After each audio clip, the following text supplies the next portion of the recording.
Hello everyone, welcome to the student. अभी अभी 1-2 घंटे पहले रेलवे की तरफ से कोई ऐसा ऑफिशियल नोटिस नहीं आया है, लेकिन ये नोटिस सर्कुलेट हो रहा है एएलपी के 2025 के वैकेंसी को लेकर के। सभी जोन ने अपने अपने जोन में जितनी जितनी सीटें खाली हैं उसके बारे में उन्होंने उस नोटिस में बताया हुआ है। अभी मैं ये कहूँ कि 2024 में जितनी भी वैकेंसी निकली थी रेलवे की, अभी तक उसमें से कोई भी प्रोसीजर पूरा कंप्लीट नहीं हो पाया है और 2024 कंप्लीट हो चुका है, पूरा हो चुका है।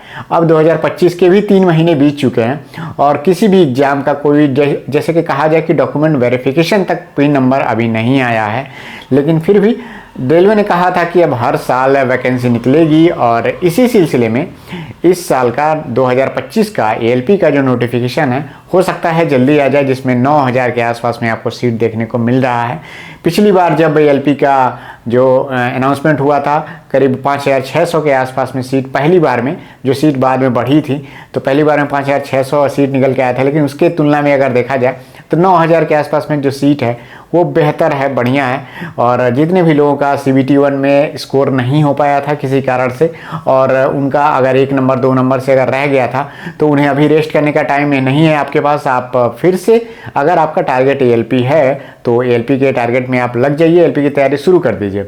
जो भी आपने स्टडी मटेरियल खरीदे थे, जो भी आपने नोट्स बनाया था, उसमें आप लग जाइए, उसको रिवाइज करिए। कहाँ आपसे गलती हो गई थी उस गलती को आपको सुधारना है, क्योंकि देखिए अब CBT 1 भी निकालना इतना आसान नहीं रह गया है। और इस बार मैं सभी से ये कहना चाहूँगा कि जब भी आप फॉर्म भरना शुरू करिएगा, जब नोटिफिकेशन आ जाएगा ऑफिशियल साइट पे, तो आप लोग जोन का सिलेक्शन बहुत ध्यान से करिएगा। इस बार टेक्नीशियन में जो गलती हुई है लड़कों की, अभी जो रिजल्ट आया है उसमें देखिए बहुत सारे यूट्यूबर के माध्यम से जो गुवाहाटी में लड़के गए हैं उनमें बहुत ज़्यादा नुकसान हो गया लड़कों का। जो लड़के 84 नंबर 85 नंबर मुझे बता रहे हैं उनके मार्क्स आए हुए हैं, और वो लड़के कमज़ोर नहीं हैं, वो लड़के बहुत मेहनत किए हैं। उतना नंबर लाना इतना आसान नहीं होता है, लेकिन फिर भी ज़्यादा कम्पिटिटिव वाले जो लड़के हैं, जो ज़्यादा अच्छे लड़के हैं, एक ही जोन में जब चले जाएंगे सीट के अनुसार देखा जाए तो वहाँ पे जाहिर सी बात है कट ऑफ बहुत ज़्यादा चला जाएगा। तो इसीलिए मैं कहूँगा कि इस बार जब भी आप एएलपी का फॉर्म निकलेगा और उसमें जब जोन सिलेक्शन की बारी आएगी तो अपना स्वविवेक यूज करिएगा। जो पिछली गलतियाँ हुई हैं उससे आप सीखिएगा कि मुझे कौन सा जोन सेलेक्ट करना चाहिए। और मेरी राय तो यही रहती है कि हमेशा कि जहाँ आपका घर हो उसके आसपास में 2-3 जोन सेलेक्ट कर लीजिए जिसमें सीट ठीक ठाक हो। ओवरऑल सभी जोन के हिसाब से जो एवरेज सीट के आसपास में जा रही हो तो वहाँ पे आप जोन का सिलेक्शन कर सकते हैं। देखिए रेलवे ने ये काम बहुत अच्छा किया है। अभी फिलहाल ऐसा ऑफिशियल साइट पे तो नहीं आया है, लेकिन ये नोटिस सर्कुलेट हो रहा है तो ये डेफिनेटली इस तरह की वैकेंसी आएगी। उस नोटिस में आप देखेंगे कि कई भी जोन ऐसे हैं जिसमें जो वैकेंसी है उसमें आपका स्टार लगा के मेंशन किया हुआ है, तो हो सकता है कि वहाँ पे सीट अब आगे कुछ और भी बढ़ सकती है। तो अगर ये सीट 9000 से लेकर के आपका 11-12 हज़ार भी अगर चला जाए तो बहुत अच्छी खासी वैकेंसी हो जाएगी इस बार 2025 के भी एएलपी के एग्जाम में। और जितने भी लोगों का CBT 2 का एग्ज़ाम था और पेपर कैंसिल हो गया है तो अभी आपके पास टाइम ज़्यादा नहीं मिलेगा। 10-15 दिन का अगर टाइम आपको मिलेगा तो उसमें आप जो लोगों के लिए कम समय था वो लोग अपनी तैयारी करते रहिए बेहतर तरीके से।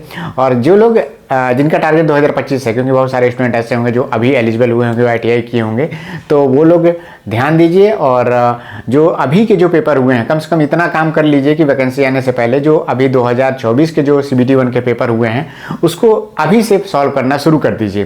क्योंकि अगर आप प्रीवियस ईयर क्वेश्चन पेपर को पहले से सॉल्व किए रहेंगे तो आपकी तैयारी मैं कहूँगा कि 30% आपकी तैयारी में मान के चलता हूँ कि प्रीवियस ईयर क्वेश्चन पेपर से हो जाती है। तो ये काम आप डेली एक पेपर या फिर हफ्ते में 2 या 3 पेपर भी अभी आप करेंगे तो बहुत टाइम आपको मिलेगा CBT 1 को क्लियर करने के लिए। और एक एक चैप्टर महीने में पढ़ते रहिए ऐसे धीरे धीरे करके। और मैं जो भी आप देखेंगे कि मेरा वीकली स्टडी प्लान है द स्टूडेंट चैनल पे, जो लोग 2025 वाली जो वैकेंसी आने वाली है उसको अगर फॉलो करने वाले हैं तो आप लोग वो जा करके सीरीज देख सकते हैं। तो जितने भी लोगों का इस बार सिलेक्शन नहीं हो पाया है 9970 सीटों में इस बार आप जरूर सिलेक्शन ले लीजिएगा। किसी कारण से अगर आपका CBT 1 रह गया था तो इस बार आपको CBT 1 क्लियर करके CBT 2 में जरूर बैठना है। और अभी जो CBT 2 पेपर होना है, देखिए सभी का सिलेक्शन तो नहीं हो पाएगा, लेकिन जिनका भी अगर CBT 2 में कुछ कमी रह जाएगी वो लोग आने वाले जो 2025 की जो वैकेंसी है उसके लिए भी वो तैयार रहिएगा। और जो लोग रेलवे की तैयारी के लिए एकदम बिगिनर हैं तो आप लोग द स्टूडेंट के जो वीकली स्टडी प्लान है एएलपी का उसको जरूर फॉलो करिएगा। यहाँ पे मैं इमेज है उसका लगा दे रहा हूँ, आपको इसका लिंक डिस्क्रिप्शन में मिल जाएगा। उसका आप पहला वीडियो देखिएगा, आपको बिल्कुल पता चल जाएगा कि किस तरह से हमें टारगेट को फॉलो करना है। तो मिलते हैं नेक्स्ट वीडियो में। Thank you, all the best.